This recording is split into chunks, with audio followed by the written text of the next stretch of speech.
Pessoal, tudo bom? Vamos dar continuidade, tá? Então a gente está vendo sobre, né, alguns aspectos gerais aí do continente europeu. Hoje a gente vai falar um pouquinho a respeito, né, da população europeia. Então, nossa habilidade, conhecer os aspectos gerais da população europeia. Então, apesar de ser um continente com os melhores indicadores sociais, a Europa apresenta grandes disparidades quanto à qualidade de vida entre as potências econômicas e os países meridionais e da Europa centro-oriental. Tá? Você sabe, né? A maior parte dos países da Europa apresenta uma economia, né, desenvolvida, onde a população tem uma qualidade de vida elevada. Mas como fala aqui, né, não é toda essa população que acaba tendo essa qualidade de vida. Tá? Então aqui é um exemplo disso aí, né? De que problema uma qualidade de vida, mas ao mesmo tempo a gente encontra aí alguns problemas sociais no território europeu. E isso aí nos dias atuais acaba estando mais evidente, né? Até pelo fato de há alguns anos a Europa vem passando aí por alguns problemas econômicos. E com essa questão da pandemia, né, isso aí acabou se agravando. E quem acabou sofrendo mais com isso? São principalmente os imigrantes, tá bom? Então lá, a população europeia, principalmente da parte ocidental, apresenta várias características. Alta escolaridade, elevado IDH, baixas taxas de natalidade e mortalidade, elevado número de idosos, baixa mortalidade infantil, elevada renda per capita e intensa urbanização. Tá?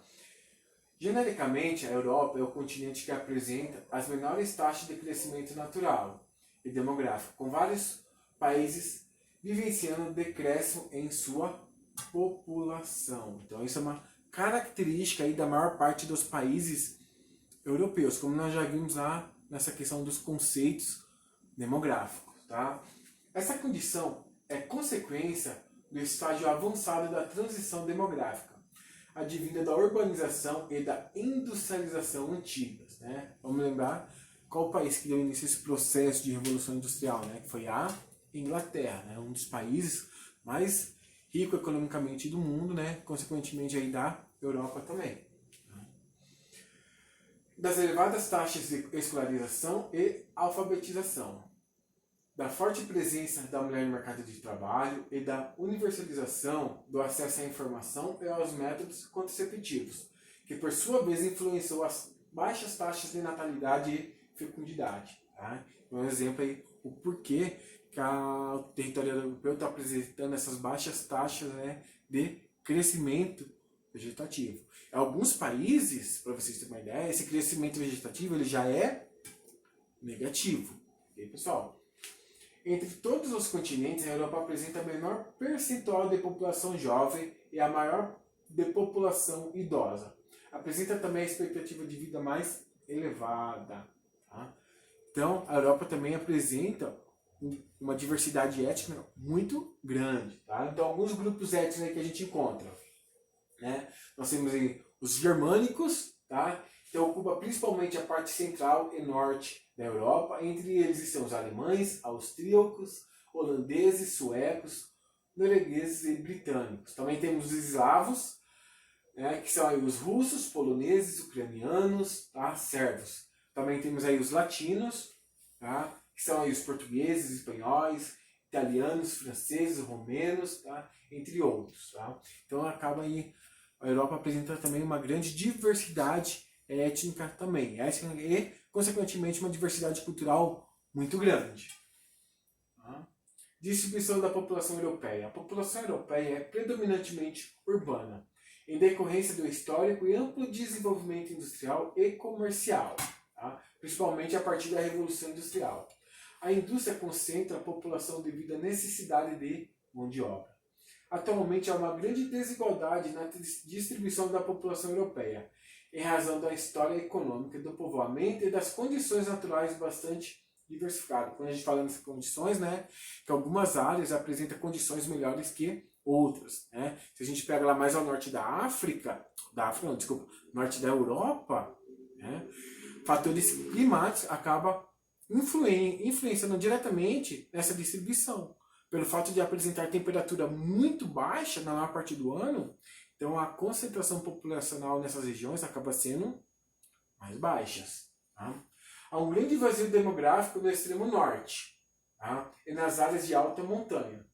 Na região centro-ocidental, que apresenta grande desenvolvimento econômico, aqui pega aí França, Reino Unido, Alemanha, né, Itália, a densidade demográfica nessas regiões são muito elevada, até pelo fato, né, quando falamos aí de França, Itália, Alemanha, Reino Unido, são praticamente os países mais desenvolvidos aí do território europeu. Consequentemente, acaba sendo os países também mais populosos.